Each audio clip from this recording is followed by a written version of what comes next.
We have come to the final interview in the Gobsmacked Perth Corporate Rumble number 9 series. We finished strong with one of the Red Team's internationals. We chat about castle ownership, moats, drawbridges, and the lead-in to his boxing debut. Daniel also gives his picks on the entire November 5 card, and surprise, surprise, 13-0 to the Red Team. So please welcome Daniel the Bacardi Bulldog Baker. Yep. All right, yeah. Oh, yeah. How much more manly do we sound now? It's like smooth tunes, like bringing you home with your jazz music at 12 o'clock. Or what's his name? Jody. Yeah, Jody was the best, wasn't he? Smooth voice, He just is, coming isn't in. he? So good. I'll just come in with my combiner, like West Country accent coming through. I'm just like, it's got Farmer on again. Like, but just like, where's my accent? Like, hasn't happened. Or like, because I mean, I grew up and came over here, and then like I come through in my have a beer or something. My West Country accent comes out strong. I'm just like combine harvester and flip flops, and I'm just like, oh my days! Like you hear yourself back, and you're just like, don't sound like that, do I? Whereabouts are you from in the UK? I'm from Bournemouth originally. So. Bournemouth. You know what? I was looking at this is what my day consists of. I was looking at castles for sale. I swear, I am going to end up buying a castle somewhere in Europe. Yeah, and that's where we're living. Somewhere with something with a moat. My auntie's done quite well for herself, and she's got like a mansion in Rome. Like really? Yeah. So the where is it? It's in Abruzzo in Italy. Yeah, and it is. Stunning. I've not been yet, COVID and everything, but how did she manage that? I don't know. I remember going through COVID, there was this thing, and they were selling these like old houses, mansions for like $1, pound and something. So I could do that, just live in an abandoned castle, just come out and spook some kids every now and again coming through, because that's what that's what life's for, just having a bit of fun, laughing. Oh, wasn't there something where you had to do a certain amount of renos to it as well? Yeah, probably, and that would be like build it back up, and then that's the thing in like Europe and especially in the UK, heritage listed buildings. Just imagine what it has to actually look like. Yeah, and like how expensive it is doing anything. Like doing a kitchen nowadays, you're like, Christ alive, might as well get a new house instead of doing a kitchen sometimes. And then building, like doing a heritage listed building, it's like, oh, you got to do it this way, and you're just like, oh, nah. It's too hard. Yeah. And they're normally quite isolated as well, so it's not exactly like you go down the road to Bunnings or something and get a bit of stock. No, just out in the middle of nowhere, getting a castle.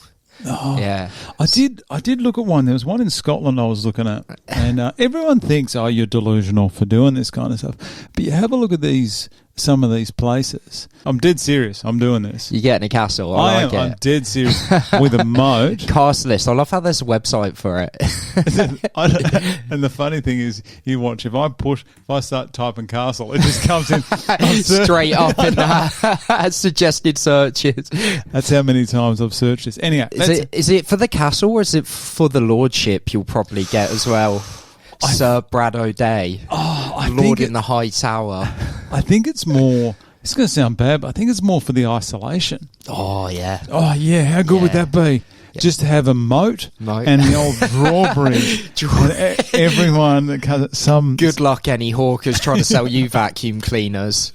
I'd have archers as well. Just longbowmen posted. Okay, for example, this is all I'm saying is you've got this one here. Oh Jesus! You got this one here in Limerick Island. Yeah, now that's fancy there. Okay, not got a moat though.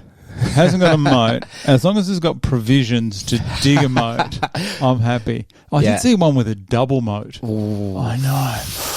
That's the dream. You'd have like you into fishing. You could just have pop off the moat. Yeah. You need to get some crocs or something in there as well. But this one here in Limerick Island. Trent for a few crocs. No. Just little crocs. Just little floating around. This one here in Limerick Island, it's 900,000 euros. Okay, now that sounds a lot. But if you look at it, you go into Mount Lawley. Yeah. So that there 900,000 is, say, what, $1.7 million Australian. You can't. You get a bucket just up in Mount Lawley for that, and here you can have a castle. You'd be having a shoebox in Dalkeith or something. Yeah. I think there could be provisions for a moat there. Well, you built into a hillside, so it'd be a one-sided moat. But it would be. I don't know how I'm going to defend the northern border. I'm going to search for moat. Surely there's a you know how filter, and you can filter by via moat. Filter via moat. I was looking at one. Is that double moat? Let's have a look at this. This one looks outstanding. Here we go. That is an established moat. And you've got a bridge you can knock away. Like it doesn't look drawbridge yet. I need a drawbridge, but I'm sure you could get a couple of blokes down, convert it, and then that'll be swinging across. Oh, so good. If anyone is interested in car, if anyone wants to go halves with me, a bit of timeshare in a castle, look at that room. Yeah, that is regal. That'd be photos of me up there, just around the microphone, just like that. Just classic paintings. Just do the old Napoleon Bonaparte, and you do the Glen Austin with the cardboard cutout, and you end up like 18 feet tall. So we got to. Jeez, can you see why these things go so long? Yeah, I get so distracted with this stuff. It's so good. You're the last one in. Oh, lucky last. Lucky last. I remember saying, this is another thing. I said, all right, guys, I want this wrapped up by the week before the fight, which is this Saturday. Yeah. This Saturday. Oh, 6 days. Everyone goes, yeah, no worries. And then one person says, oh, yeah, can I come in the last week? That's you. That's me. The only reason I said yes is because he's mates with Johnny Steins, the Smoke Bomb. The Smoke Bomb. Big fan of Johnny Steins. He did well. He so well. It. Mate, that fight, there we go there. Him and David LaRosa, I think that was the best fight of the night. Those two were so good. I think if David went up against almost, like, I'm not going to name the people, but I think the performance he put on would have beaten nearly anyone. Yeah. He didn't come away with a win. Smoke Bomb.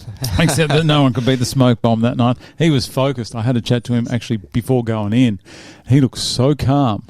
Yeah. Really calm. I thought, oh, geez, he's in for a good fight. Yeah, he's laser focused when he gets on something. He's very casual before, but he was like, no, he's ready to go. Just bang, laser, get him like that, and he's like, oh. Hey, he's a good man, Johnny. And we saw him the other night at the face-offs. Yeah, he came down. Yeah, for me, filthy red now. Because he was blue. He was blue. Yeah, he sent me a message about 10 minutes ago actually, and he's just like, I'm getting stick from the blue team now because apparently I'm holding pads for the Reds. But I'll save him. No pad holding for me. He's done his shoulder, so he says. Like, who's that? John. Johnny, has he?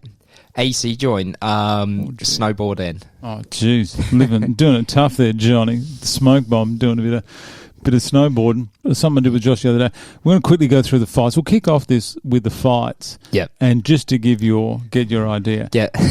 I'm going to have a guess and say you're going to go 13-0 for the red team, but let's have a look. Yeah, it's just the way it is. First up, we got James the Juice Wells against Michael the Reaper Gardner. Yeah. That's a decent fight to kick off the night. It is two big boys, big swings, like get them up and early. It's got to go to Mike. He's he's had some setbacks, but I've never seen someone fight harder. And it's all about that grit and pushing through on the night, I'd say. Both of these two guys. It's the Juice's birthday as well today. Ooh. Happy birthday, James. But these guys, I don't think I've seen commitment before, like that these two guys have had. I know Michael's had a few injuries, and James is just focused as well. Yeah, Glenn put a video up of him on that sprint, the sprint treadmill, and it was just like Terminator, like just bam, bam, bam. He gets focused. He was laser like that, just running for it, going. But it will be a very good big fight to start the night.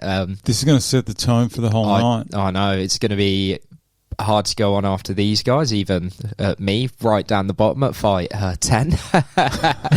Still be coming, but yeah, it's got to go to Mike, the Reaper. 1-0 to Red Team, according to Dan. This one here. Country Power, Joey. Here we go. She's got a hook on her that it will wake you up. You can't be giving away all these secrets as well, man. That's not a secret. She's got an absolute... Joey spars with some of those boys, and Kim's got a work cut out for her, but I think Joey's going to cut the mustard and come through for the win. 2-0. This fight reminds me a bit of last year, because you were at the last one, weren't you? Yeah. This one reminds me a bit of the second fight. Oh, is this fight two? This is fight two, yeah. This reminds me of the old Josie against Jackie. Oh yeah, that was a good fight. Jackie, I've seen her in the gym, and she's an animal. Yeah. Josie's a good fighter, though. That's the thing. Josie was very, very good. Jackie's having a professional debut, yeah. How's that? It's only in a few weeks. I know. What's that? Well, it's been 8 weeks since PCR. That's it. 8 weeks since PCR 8, and... Jeez. How quick's that time gone? Tell me about it, yeah. I'll tell you now, like, 8 weeks ago, if I was saying I was going to do this, I was like, I'll be comfortable, ready to go. Wouldn't believe it. Now it's just, wow, here we are, ready to go, in the ring. How was it, the difference between that first 4 weeks when you're all training together and then when you found out who your opponent was and splitting off into the teams? How did that change? It's business time. It's you were there on the orientation day, and everyone's just sort of like, oh, how you go? But it's very much like heads on a swivel. Who you going to go? And then that first 4 weeks, everyone's going, but I'm sure everyone's hiding a little bit. Right, nobody's going all out week one. Though I mean, I did get in the ring with Josh. You did Josh Pryor, yeah, and he's got some big hits on him. I was on week 2, and I was like, all right, yeah, okay, here we go. And but once you get into that split, Grovesy and Ben, it's just straight on. You're in, pushing every single training session. We're just going for it and absolutely giving our all so that we're ready. It's tapering off now. We're getting into that. Don't want to come in like absolutely knackered on Saturday, but we're still giving it a good push. Because you've got Ben as a coach as well, haven't you? He is very, very underrated with how good he is. I love him. He's great. They're two different styles of coaching. Yeah. You've got Grovesy's all about, give him, bully him, come in, give him the ring. And then Ben's all right, you want to focus on how you twist in, coming through. And Ben's all about mindset as well, which I found brilliantly helpful. He gives it, he's like, make sure rest is everything. You don't want to be going into a fight after 12 hours away, do you? You're going to be, So it's been very good to have the balance between the two. And I'm sure blue team's got that, but Reds, Of course, Red. I'm Team Red today. Team Red today. We'll leave it that way till Saturday. I'm the biggest fence sitter. I'm honest. I can't pick. Yeah. Because I meet, 95% of you guys, and I don't want to see anyone lose. That's the weird thing. 13 draws. That'd be Brad's perfect night. That would be good. The biggest tease of the night is just another draw. Another draw. Have you seen the belts, by the way? Yeah, Steinsy's. Have you touched one? Oh, yeah, Steinsy's you've got. It's funny, so the night after Steinsy's fight, our two football teams played each other, so he came over to mine and he had the belt in front of the telly, and I was just like, oh, mate, his team won, of course, but just walking out with his belt held high, I was like, that could be you. That could be you on Saturday night. Saturday night, yeah. And then it's me v Steins. That'd be good. Call him out now. All right, next fight we've got this one, Firecracker, Giovanna. Am I saying that right? Yeah, I've only known as Joe. Yeah. I'll go Joe, just in case. Against Anna Haslinger, the Maverick. Yeah. Two very different styles here. So it's a bit the height difference as well. Bit like my fight, big, tall, short, Firecracker.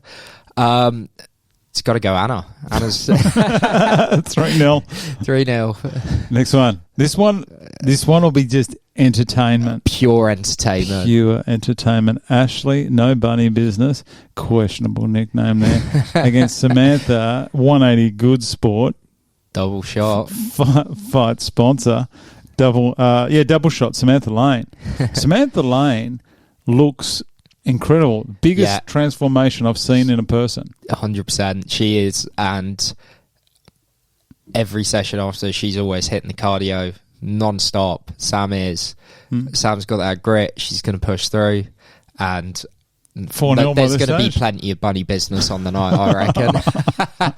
Ashley, though, if there was ever someone that is just the most unpredictable person I've ever met, it's Ashley. You just don't know what she's going to come out. Don't know what's going to come out of the ring. This is Fight 4. This is going to be good. I can't wait to see that one. This one here. Oh. Hood Pope's my boy. Trent. Hood Pope. You got Mongy, though. Oh, but Mongy's got that Darwin power in him. He's got that Darwin power, but has he got the hood behind him? Like, it's going to be a tough one. This will be a good fight. The movement on Trent was outstanding, but Alex has just got that focus as well. But Trent, good friend, good man, going to come through. 5-0. 5-0. 5-0. Nigel will be loving this at this point. This one here, the Axeman, he's back, which good on him for coming back. Good on you, Kyle. Against the Lionheart, Richard George. Lionheart, yeah. I mean, fellow Brit, but I mean, Axeman's going to come through and swing, you know? No, he's not mucking around. The Lionheart did die. King Richard. Yeah, it was an arrow to the eye, but this time it's going to be an axe to the head. I'm using that on the night. He's a hard nut, though, Richard. Oh, he is. He comes out swinging, but Kyle... This will be good. This will be very good. This one here, Tracy's a big boy. Big boy. Big boy. Gordy, the Matador, he has obviously got the family history with the boxing with his dad, who's done extremely well. Well done. Championship he won recently, didn't he? Very good. Yeah. Very impressive. Who you going here? Oh, easy as. Easy as. It's going to be easy as. It is not going to be easy as. No, the Matador, he is big, he is long. He caught me with, before we split, Glenn did a Monday night sparring, and he caught me with a right hook, and I was, better than a coffee in the morning, that. It's another seems to be another one of those fights where you got a taller fighter, but then you've got Aaron, who's more an inside fighter. This is going to be good. Okay, next one. No neck. Daniel Ramos versus Slick Mick. Slick Mick, Mick, we gotta chat. You're the only person in this whole group I haven't chatted to, so please, at weigh-ins, Slick Mick, come up and hit me up. Slick Mick is a absolute cracker of a bloke, and very good fighter. He was saying, it's the first time I'm the taller bloke in the fight. So there's not much in it there. But Slick Mick's got the height on him slightly, but I think that's going to be a very big up-close fight, and Mick's going to take it on the night. It's going to be a good fight. Daniel trains so hard, though. Oh, we all do, but... I'm not saying you don't, but this will be good. I'm still split on that one. This one here. This is an interesting one. Aussie, like I've been listening, and you're right. Aussie's very awkward. So awkward. Long not just in boxing, just in personality. Yeah, but Tim, floorballer, Australian captain, all Australian, all Australian champion. The Roach. You can't kill a roach, can you? That's going to be coming back, and he'll just keep crawling through and come in and win the fight. Okay, so at this point you've got 9-0 to the red team. Is that right? Delusional. This one here. Well, I mean, if you're not back, if you can't see yourself winning there, the Bacardi Bulldogs have got that already been fitted up for the belt. Had it, 8 weeks ago. I was ready to go. Elliot's a little bit taller. Yeah, Elliot's a good guy. He was in here the other week. Yeah, got some secret things he's got planned for you.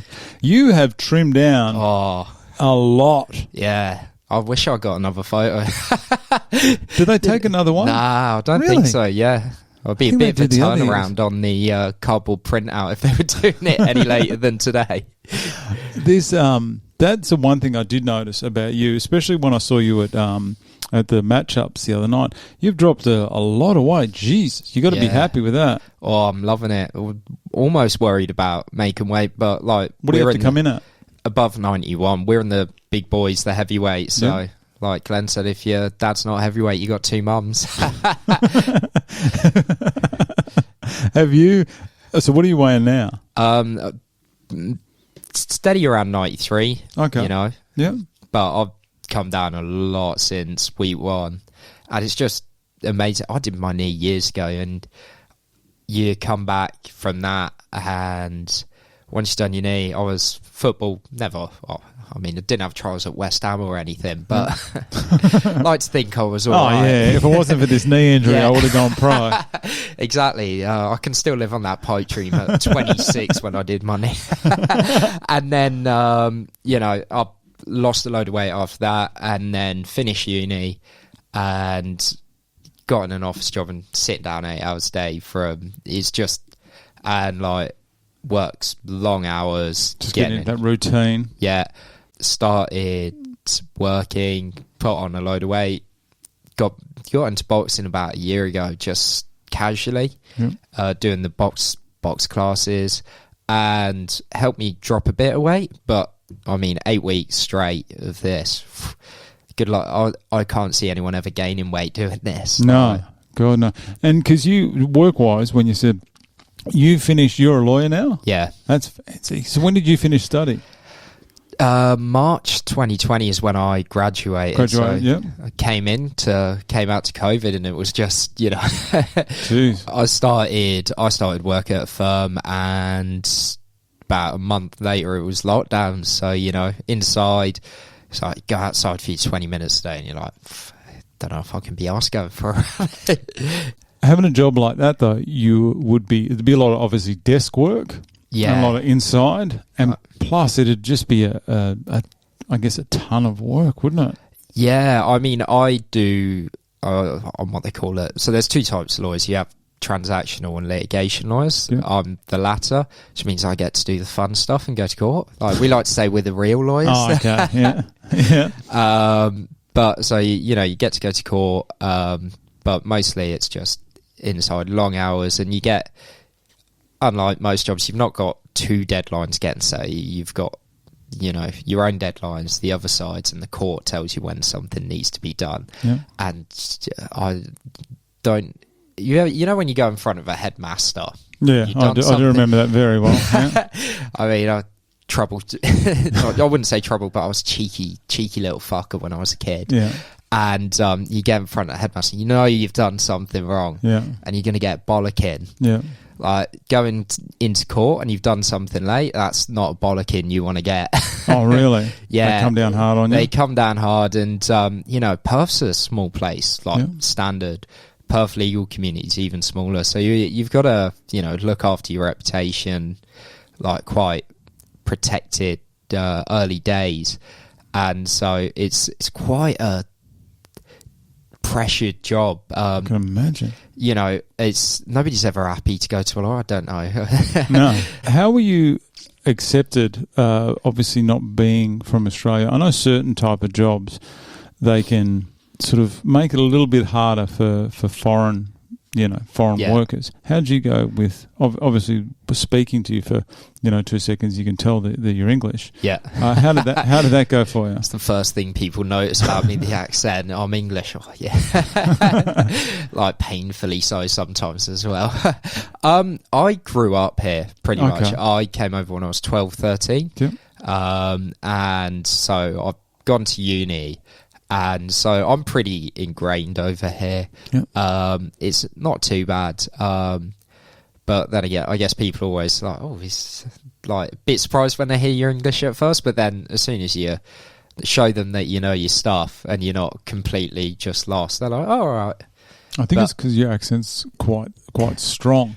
Yeah. And it does sound like you could have said to me, I moved over here, 2 weeks ago, and I'd believe you. Well, except for the fact I've been here 8 weeks. Yeah. Oh, no. Anyhow, let's get back on these fights. 100%. Next up, Scrapper and the Wild Child. They still be good. All these fights are good. So good. This is going to be similar to my fight. Because Jamie's got the height. Yep. Bo's smaller guy coming in on the inside. Jamie keeps him on the end of that jab all night. He's got him. Jamie has dropped some serious weight. He has as well. Look at that photo. That did him no justice. Even when he came in here the other week, I was thinking, geez, because he looks like he's jacked in the arms and a bit around the stomach as well. But biceps for days in there, hasn't he? Yeah, that's a big boy. Bo Jackson, though, that man's focused. The scrapyard fighter, as he calls it. Was it Street Beefs? Yeah, we did watch some videos together of those guys. That'll be good. That's late. I thought this one was going to be early. Thought these guys would have suited now, 2 or 3. I don't know, the order, I don't know who does the order, but they do a great job. This one here. Because 12. This was supposed to be the main event, and it got changed. So, I mean, if there's a swap up for grabs, wouldn't mind swapping my fight for Trent's. Have a few. Fight 5, get it done early, come out. A few beers. Probably a nap first and all. Christ, you know. Are you staying at the Crown? Yeah. Very nice. Yeah. Just the one night? Just the one. Just a single? Just the single. That'll be good. That's going to be great to be able to spend a bit of time in your room. Because you're fight 10, is that right? Yeah. That's right, fight 10. You'll be able to spend a bit of time in the room beforehand and then really just start, switching on to what needs to be 100%. done. That's it. If I wasn't staying at the Crown, I would just be hanging around, know. So I thought, fight 10, get in the zone, get nice and relaxed, and then come out. Fight 10, is that about 9 o'clock? I'll find out soon enough. Yeah, that's it. These guys here, Will Cleggett against Tom, the Fridge.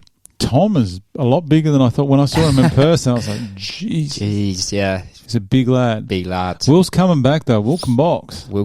So Will and I also train at another boxing gym. El Toro? Yeah. El Toro, I'm going to say this. They've sponsored people before. They've been involved in this before. Her name was Tash Logan. Jeez, thanks for telling me that. I didn't have to look that up.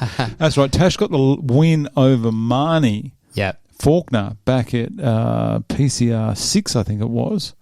That's right. She did well. Yeah. And then Marnie came back last time and got the win over Jess, the Jessinator, worst nickname, Alan. I'm glad that time. I'm hoping you weren't going to come at the Bacardi Bulldog. No, that's quite a good one. So who have you got for this one, Tom or Will? Oh, the Fridge. 12-0. 12-0. Main event. This one, nothing against any of the other fighters in this. These two, I feel, from what I've seen, are the two best boxers. Oh, it's going to be an so evenly matched fight. Yeah. What a main event!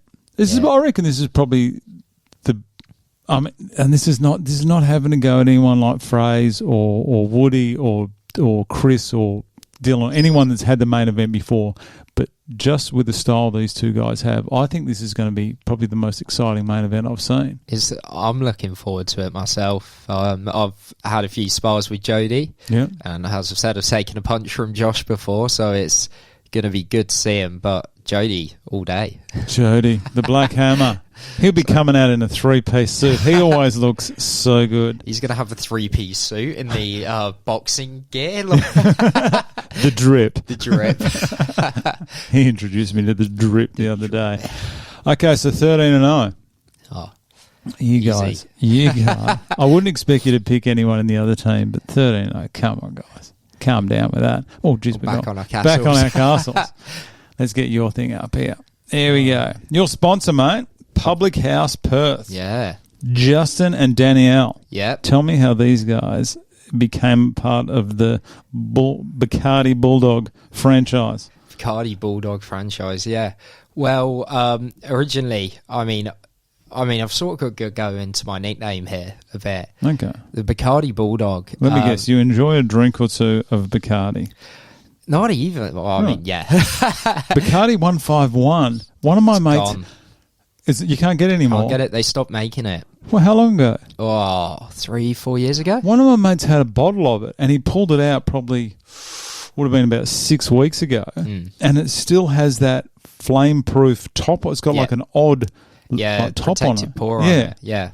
You can't make it because it's about 70% or something. You can make strong booze, but they just discontinued it a few years ago for safety reasons. I wouldn't know. Because I'm quite good friends with the Bacardi rep Zoe, and I was trying to get them to sponsor me because what happened is first time going boxing, Bacardi had a softball event a couple of years ago. Great day. playing softball, load of bartenders. But I had the shirt from that. Wore that to my first boxing session. And I go into work after that, and it's just like, oh, it's Danny Baker, the big British Bacardi Bulldog, and it's just stuck. Oh, nice. Ever since. Well, obviously dropped the British, but can't have like a quadruple barrel name be announcing me for about 3 hours. That's a good nickname, though. That's great. So tell me about Justin and Danielle. Justin and Danielle. So I've known these guys 10 years now. They used to own the nightclub up at Hillary's. What was that called? Bar 120. Oh, jeez. May have been some issues there once or twice. Oh, it's definitely been sticky. It's one of those sticky floor establishments. Yeah, the best type. Oh, yeah. Is that still around? I believe so. Jeez. They don't own it anymore. They left years ago. But, yeah, I met them there. I guess I've got to say, I hold the record. Here we go. This will be good. This will be good. I hold the record for getting kicked out there. And that's something they like to tell everyone. And it's not in a bad way. I mean, I've always worked like multiple jobs and everything. Here we go. Let me just give you some time to make it not your fault. Go ahead. It's my fault. But I'd known for getting in, I'd have a couple of pints and get loose. No, and then I'd fall asleep. Oh, really? Yeah, just bang out. Like, well, that's all right. Getting kicked out for that. Yeah, and they're just like, "Come on, mate, you've nodded off again." So, so then I used to work at a bar up the road, and when they bought Public House, and so I've always been in and out of there. And then I was like, "Were you at the Hula Bula Bar?" Yeah. Jesus. I've been there once. Saw some very questionable things go on in the back room there. But anyway, keep going. Oh, yeah, we're pretty vigilant about that. But everyone's like, oh, they're out way. But we have, it's like, you know the hallway down the bar? Oh, I've only been there once. Yeah. And my vision was blurred. I didn't have my glasses on. Yeah, that's why. It's not the cocktails they're serving up there. So I used to work at the Hula Bula Bar, go down there for, it's Friday, Saturday night, you work and you get a quick break, you go have a quick drink and then run back to work. Yeah. Keeps you going, keeps you a bit loose. And I live in the area now, and I'm just always You're in there. The city? I'm in the city, nice. East Perth. Nice. Great. Opposite, just quick shot down to Langley Park. Okay. Lovely. Oh, yeah. Nice. And I was just like, well, Bacardi couldn't get me. They were going to send me some Bacardi, but it didn't come through, unfortunately. They didn't want to sponsor you? They couldn't. Big corporation. Clearance. Red tape. Oh, yeah. God, I can imagine. Yeah. And but these guys came through, sponsored me and backed me, and it's been going great. Are they going to be there on the night? I think there might be one or two of them there. Obviously, it's a bar on a Saturday, biggest night of the week. Yeah. That'll be good to have this. Well, good on them for getting behind you. Yeah. Public House Perth. Is that Adelaide Terrace? Yeah, corner of Adelaide Terrace and Victoria Ave, just next to the Duckstone. Okay. Very nice. Nice place. Good guys. Thanks for getting behind them. Justin and Danielle. All right. Stepping in the ring is a big move, mate. Tell me why. Was it Johnny Steins? Did he influence you for this? We both, so John had his mate Sam fight in a couple ago. Sam? I believe so. Sammy Mitch, I think. Not too sure. Sorry. I've only been really into it for about the last 3, so apologies, Sam, if I haven't seen your fight. I'll look it up. And then Linford Smith fought in the 2019 one. Okay. Blue team. Yeah. We Blue both team. know. Yeah. Blue team. Jeez, let's not even talk about it. Let's just talk about red Leaves team. a bad taste in your mouth. I feel all dirty now. I said blue team. And we both saw that and we were like, yeah, go on, get in. And we both applied for the April one. You and Johnny? Year. Yeah. So obviously the April they did one, it tough. April one got pushed out. So John got in and I got into the one after. So would you have wanted to fight John? Nah, better to be teammates. Better to be teammates, but also it'd settle a few arguments. When you have those dates, it's just like I would But it's funny. He started gearing up, and I training they shoot straight up. Yeah.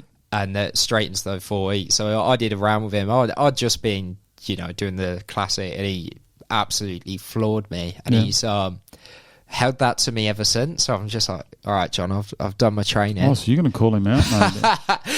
I don't know. Win the fight, just do the classic champion. All right, John Steins, John.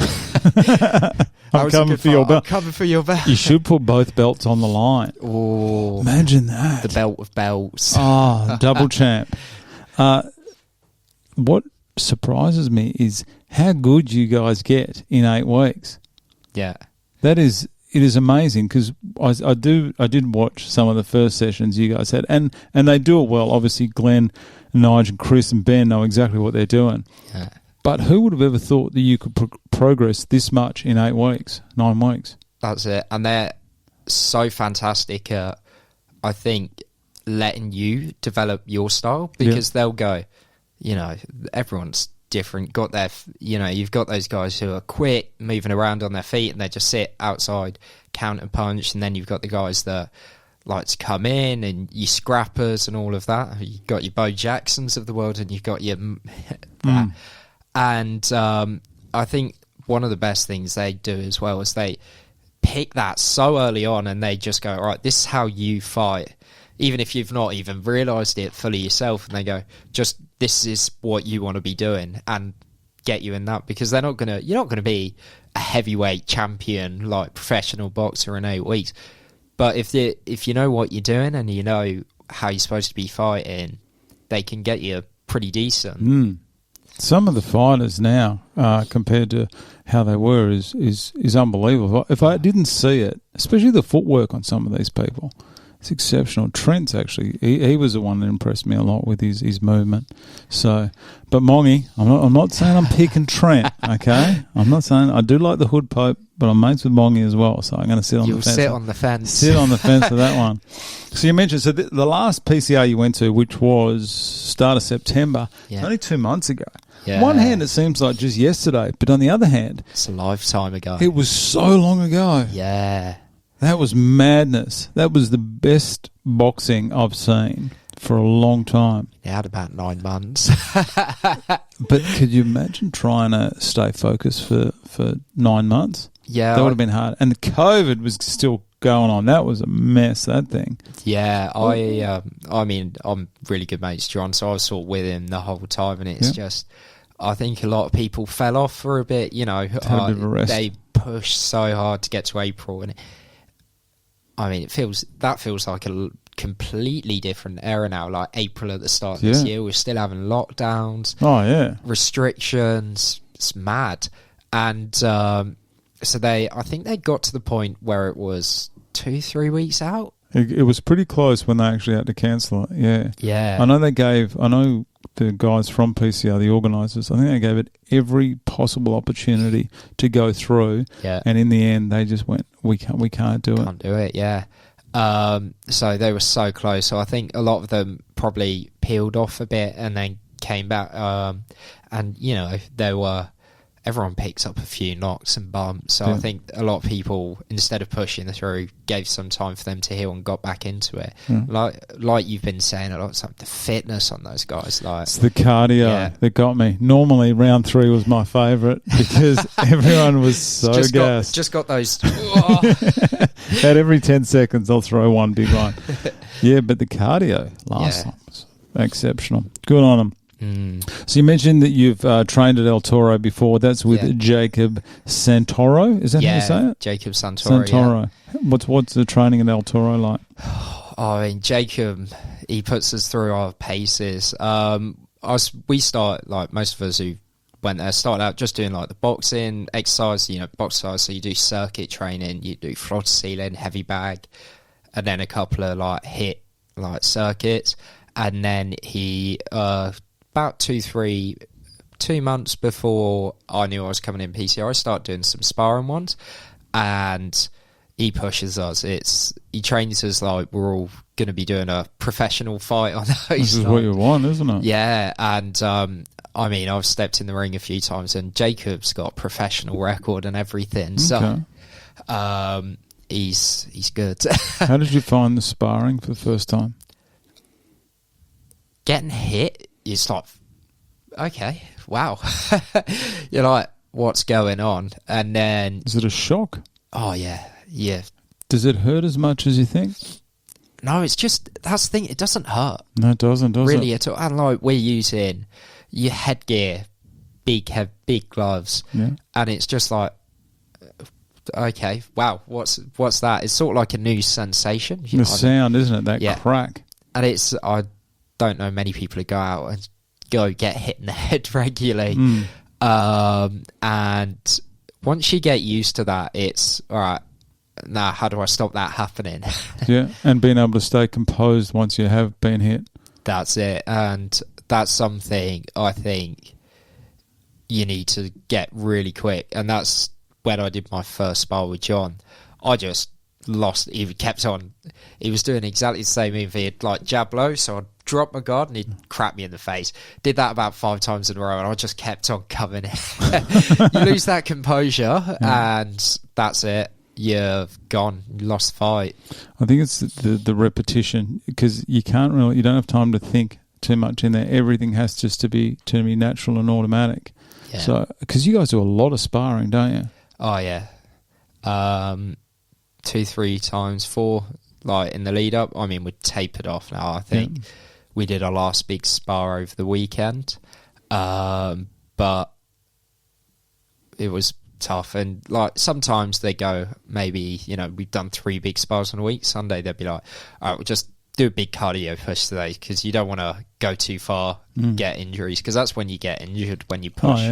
When you're absolutely knackered and you're like, no, I can do it. And then that last push and you just twist a bit too much, and you like pop a rib or something. I think a lot of it comes down to your opponent while you're sparring as well. Like having your opponent being able to really test you, but also have the peace of mind or the state of mind to be only throwing 40-50%. Yeah. And that's the composure again. You lose the composure and someone sees red and you just someone hit me with 60%, I'm hitting them back 70%. They're hitting you with 80 and it gets out of hand. Has there ever been any dust-ups at training? Oh, I don't think so. Like, not that I've seen, at least. Sure. I've not been involved in any. I heard there's problems in the blue team. I'm just saying. The blue team are going to go at me when I see them. I have nothing against the blue team, okay? Glenn, Nige, Chris, Ben, the whole gang. Was this the first time you've met all these guys? Yeah, properly. I came down and did a session with John at Anarchy when he was doing his PCR training. Yeah. But other than that, first time I met them, but they make you feel right at home. Day one, you just part of the group, part of the family, something that Anarchy does really well. You're straight in and there's no sort of ego from the coaches. It's all, you just want to do this, and they're so available to you as well, which is great, Nige is really good at getting back to you. Glenn, questionable, but Nige is great. I mean, I don't want to call the blue team out, but they're always saying, they're training so much more than us, but are they really just training, or are they just waiting for Glenn to turn up? Oh. Glenn's having his second coffee of the morning, probably. That's not Elliot's going to come on the night after that comment. Could be throwing them at me on the way into the ring. That was the first thing I saw. As soon as you came in here, I just went, you've definitely trimmed down a lot. You weren't. You definitely weren't overweight prior. That's not what I meant. But no, I was a big boy. there's a in your face, in everything. There's an obvious difference here. How has your diet gone? Like, have you had to eat more, eat less, eat different? I've eaten a lot. I've found I'm a lot less hungry. It's probably just because it gets to like after training, it's 9 o'clock at night, and I'm just like, I'll just go to bed. I'll eat some more. No Macca's or anything on the way home? No McFlurry? No. Joshy Pryor did one the other day. Yeah. Oh, tell you what, the McDonald's at the casino is probably going to get a workout after. The first guy I ever interviewed, I hope he doesn't mind me saying, his name's Asen. He came in here, first person. I thought these guys are. This is like years ago. Yeah. I thought these guys are all going to be focused. They're going to be ready to go. And Asen came in eating McDonald's. So what, in the interview? Yeah, straight off the bat, smashing Macca's on the way in. Don't think I forgot that, Asen. What about drinking? You obviously enjoy a drink after work. I love a drink. Yeah. You know, and you've got to go to a lot of events as a lawyer. You always out.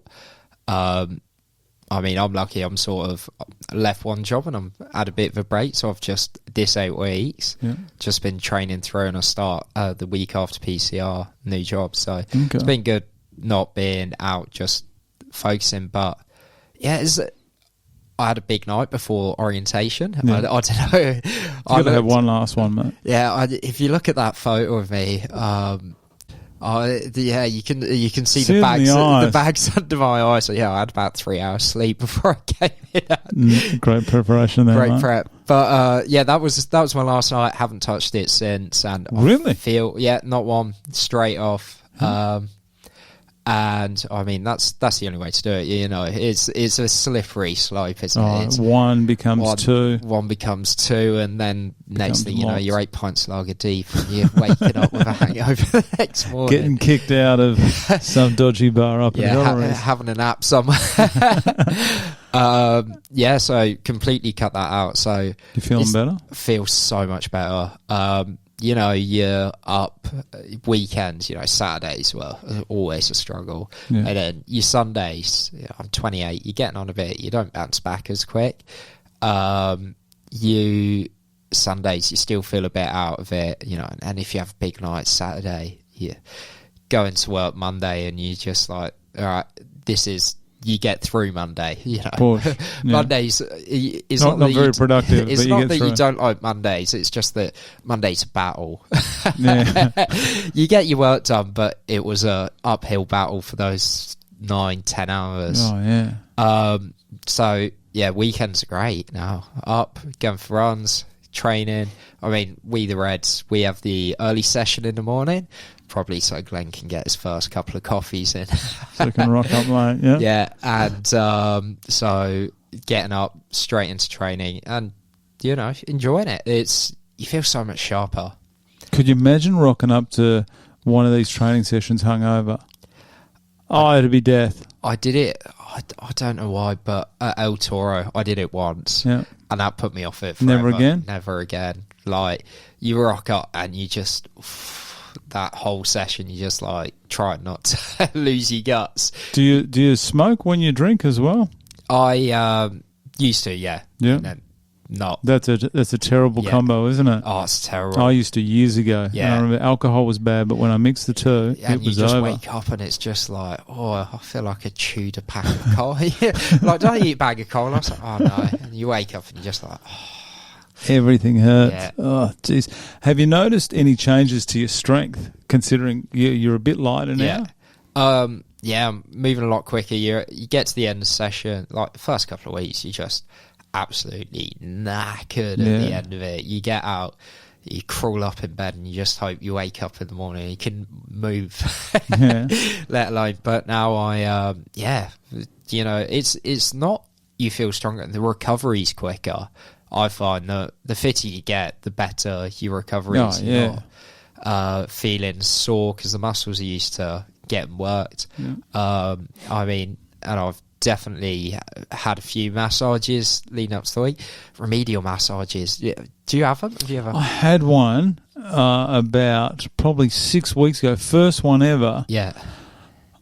I think the person involved was a little bit light on. I went there thinking I need someone to get in deep in those crevices, and she did not. Yeah, I've had the girl I have them with, and there's a muscle like in here. Oh yeah, and just there, it's in tears. She gets in it. Get in it, and your rotator cuffs as well on the back. Oh yeah, they always hurt. Yeah, yeah. I like that part because I'm face down and you can't see. Oh yeah, can't see the tears. Can't see the tears streaming down. But she gets in there.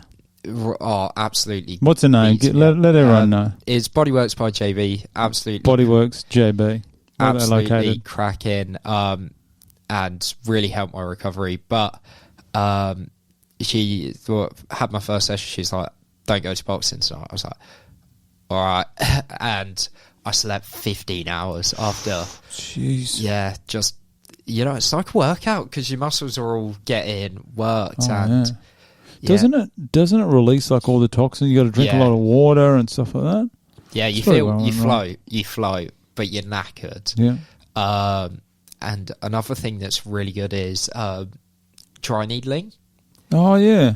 I had that in my rehab when I did my ACL. Yeah. And that's another one. They like the acupuncture needles, and the physio they go like this, and they find the knot in your muscle.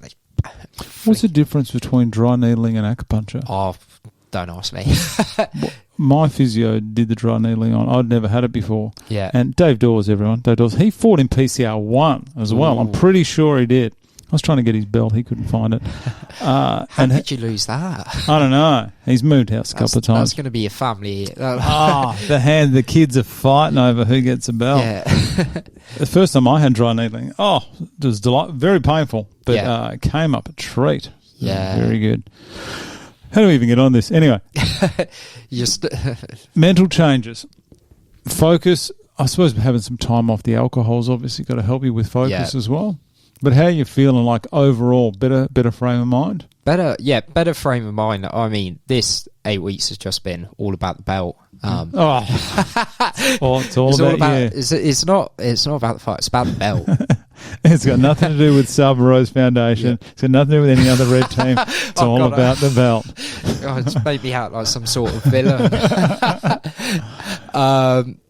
But I think the whole process helps you find that determination and focus. You get into that zone that the athletes talk about, and it's just that.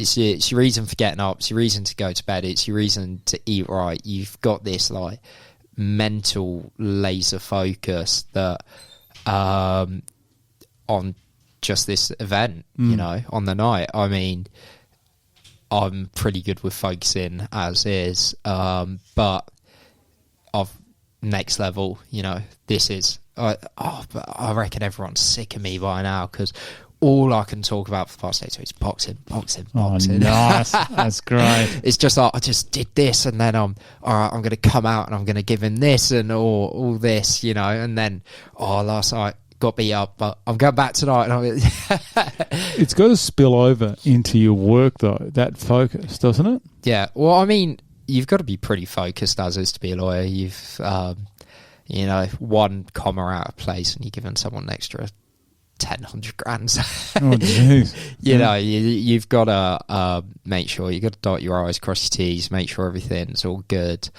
So I mean, I've always been a pretty focused individual, but this is just next level. You know, we've already been going for an hour 15.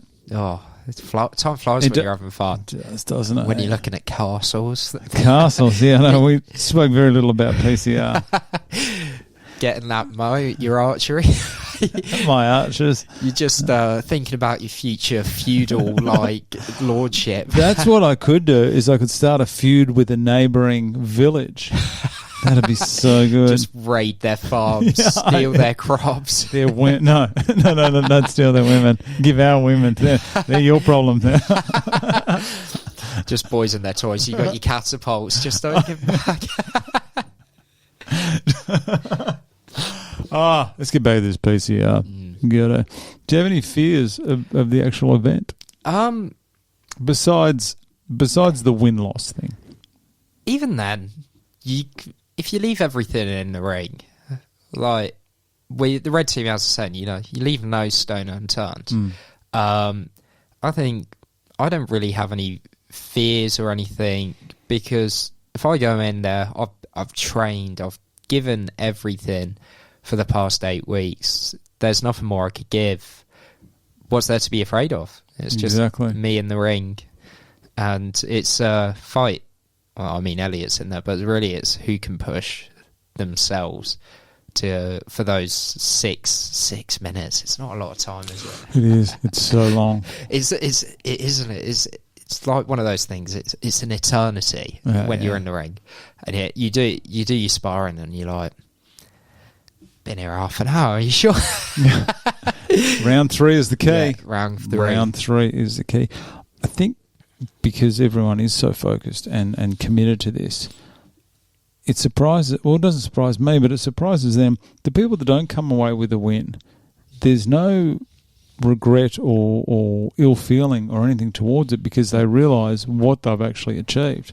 So you don't have to win. Obviously, everyone wants to win, but you don't have to win to have achieved something that 99% of people would never do. And that's got to be reassuring heading in there. Just taking that little bit of pressure off. Yeah. And the fact that these guys have this event, guys, when I say guys, I mean guys and girls. The fact that they organise this event and allow 26 people to fight in front of 2,000 people and to be made superstars for the night, that's where I think that you've really got to look at this event itself and think this is actually what this is doing for 26 people. Yeah. In addition to the Sabre Rose Foundation, is it's really something else. And that's it. And I think I think one of the best things about this event is that it is for such a good cause.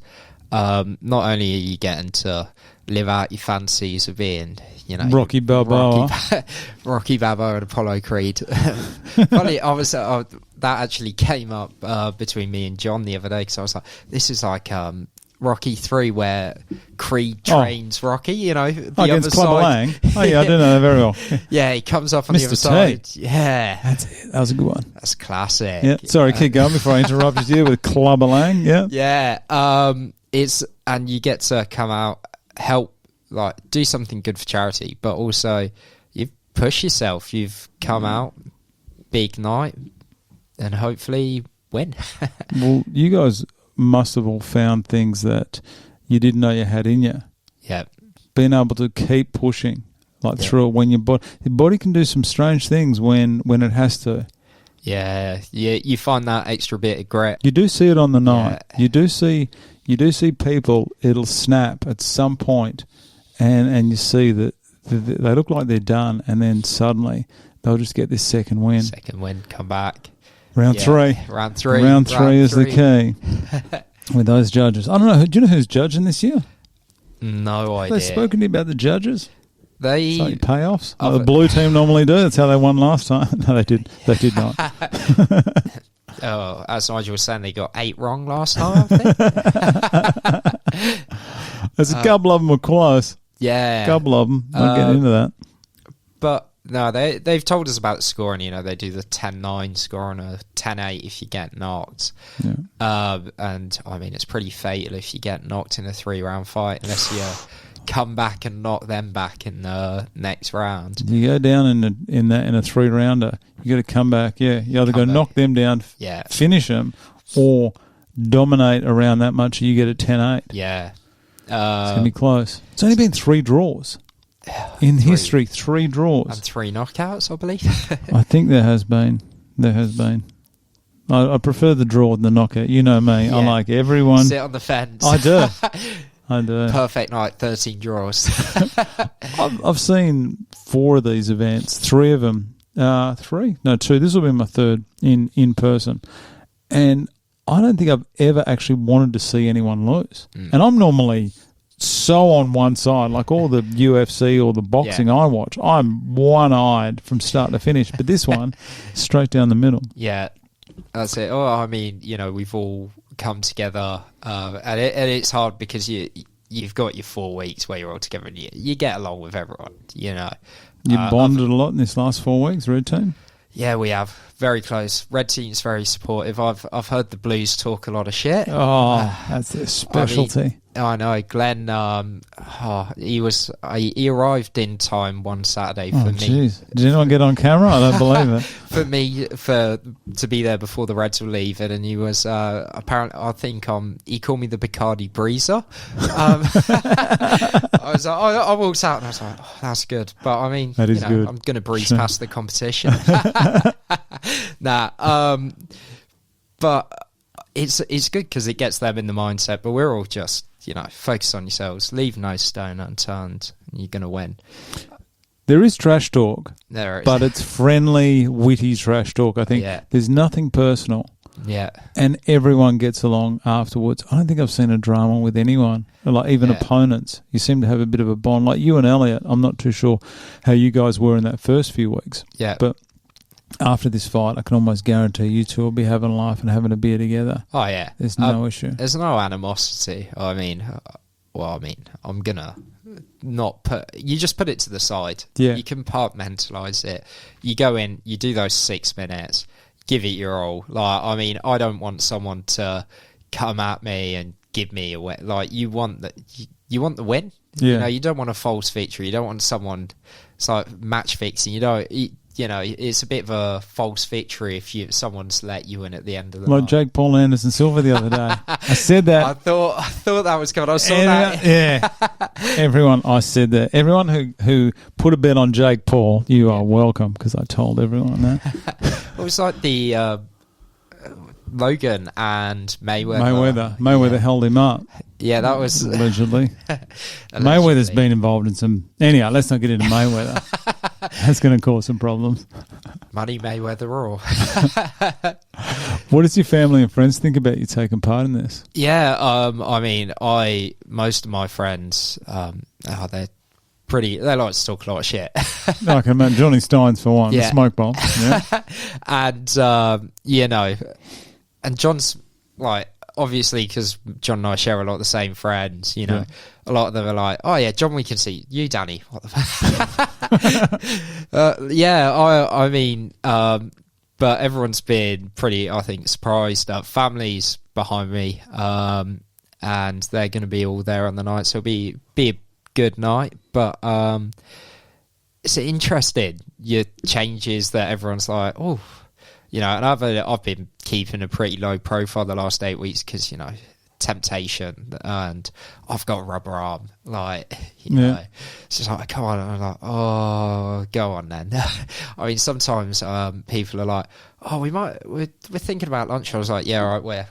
Oh, okay. That sort of level of rubber arm. So I've been keeping it low just so I don't get in those situations where you get your arm twisted. But everyone's been really supportive, really happy to come along, and it'll be great to hopefully pull it out for the win. And what does your family think of this? I've come home, and I've had a few sparring sessions where, you just get hit, and it just like a balloon. Yeah, and so they've seen the photos of that, and I'm just like, no, it'll be all right. You wear big headgear, nobody's going to get... you do get a bit forgetful after getting hit in the head a few times, but we'll be all right. No long-lasting permanent damage, I don't think. Just a few beers, we'll sort that out after it. Let's get into this, mate. Let's get this wrapped up, because we think you're going to go now 3 hours. Fuck, this has been great to edit. We did gas bag for about an hour. Yeah, we had a solid hour of talking, and then an hour of just down the rabbit hole. That's what this whole thing. This whole thing is. I didn't do the Q. I used to do the question answer, and it was so sterile. So it's good. You get comfortable. You get more out of people. Oh yeah. I think it's the headphones. It's weird because we never used to wear headphones. Yeah. As soon as you put headphones on, people seem to talk more. Yeah. Maybe like I've always been told I could talk for England. Although the boys did that match up podcast, where and I'm apparently Grozy was like, oh yeah, Danny, he's the quiet one. I was like, fuck, that's the first time I've been described that. My mum gave me all my you get all the score reports, everything. It's like, won't shut up, would do better if he'd shut up, shut up. Gets to the point where it's just like, oh, we're gonna stop him talking. Well, you proved them wrong here today, mate. 2 hours 43 so far. Let's get into your walkout music, mate. Is this still... You filled this in early. Good on you. You're one of the very few people that actually emailed me back. And I've been looking through it as you scroll through, and I've actually winced at how bad some of my spelling's been, because I've just smashed through it. That's all right, mate. There's no dramas. Yeah, but so I've gone the walkout song. it is the Baha Men Who Let the Dogs Out.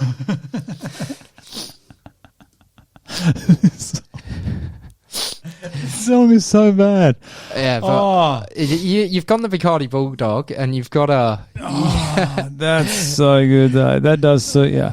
You've been going. I've listened to this, and you've loved everyone's music, and then you get to mine, and you've just gone, "That's so bad." No, it's not bad. It's not bad. This is just a camp. This is why I reckon this is actually going to be good, because you're fight 10. Yeah. Everyone's going to have a few drinks under their belt, and everyone's going to be ready.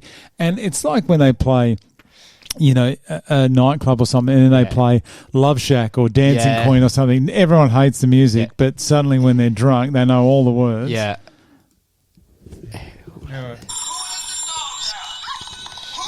Are you starting it from the start? Yeah, but I think on the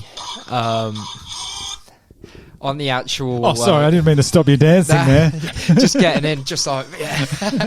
Right, that's going to get you going on the night.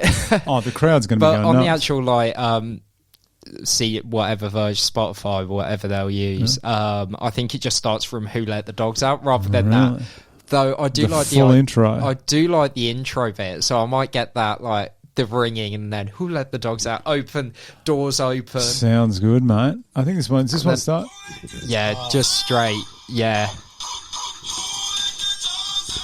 But I was, I know you like wrestling. Maybe set the scene with that first one with the security guard. I know you like wrestling, and I was like thinking of a way I could incorporate Bacardi into it. So I was going to do the Bacardi, Triple H entrance, just like...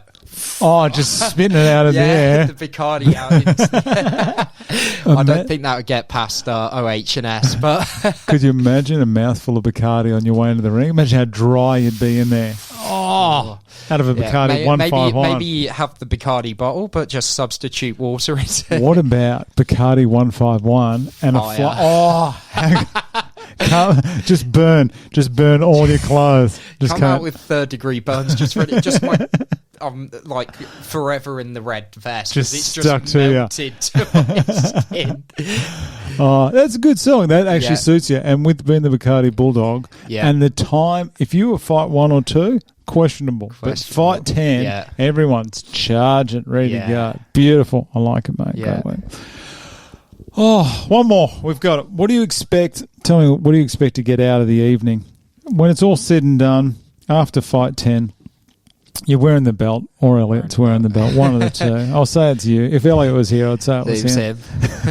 What are you hoping to get out of the night? Win or lose? I think we've already got there. The experience of the Corporate Rumble, that 8-week intense training, just shows you how much you can do if you put your mind to something. You push through, get there, and absolutely smash all your goals. And like we've been saying the whole time, nobody's ever disappointed, win or lose, and that's it. You've laid it all out. The only time I'll be disappointed is if I think I had something left to give at the end of those 6 minutes, and I'm not going to leave anything out. It's all going in the ring. 6 minutes. Mate, it's still an incredible achievement to fight. It really is. I don't think people everyone boxes, but to go in there in front of your family and friends and to do it, to be able to control the nervousness, the anxiety, and the pressure of it all, and to do it. Yeah, I take my hats off to anyone that can get in there. That really is an achievement. And if it's 13-0 to the red team, your bet still stands, Brad. What? I can't even remember what my bet was. If there was a team that's 13-0, you're going in for the next one. I might call out Nige. So you're a blue. You're sorry. Showing where your true allegiance is. I was trying to think, who could I beat? I don't think I could beat anyone. So no, maybe. All right, I'll call out Glenn. If it goes 13-0, to the red, I'll call out Glenn. If it goes 13-0 to the blue, I'm going to call out Nige. Both of those guys have demolished me, but anyway, I'll get one in. I'll fight dirty. Yeah. All right, mate, that's about it. Champion. 2 Thank hours you so 48. much. Mate, we're less than a week out. Yep. This is coming up quick. This last week is going to fly. You just going to take it easy? Going to push hard cardio a couple of days, and then end of the week, just ease in, relax. Epsom salts, just the Epsom salts bath. Yeah. You guys go in there a bit early to get a look at it first, don't you? Yeah, I think we get there about 3. Yep. We do a full rehearsal. Got to work out what moves I'm going to bust out to the barman. Oh, nice. A full entourage of dancers. Nice. Yeah, and I'll see if I can rope a few dancers and just really go out all out. Full Moulin Rouge set up. Mate, I want to thank you very much for coming in today. You're the last one in. Save the best for last, as I always do. But thanks for coming in, mate. And afterwards, like I said, if you're ever keen to come back in here and talk about your experience, just know that you're more than welcome. Brilliant. Thanks, Brad. Thanks, mate. Cheers.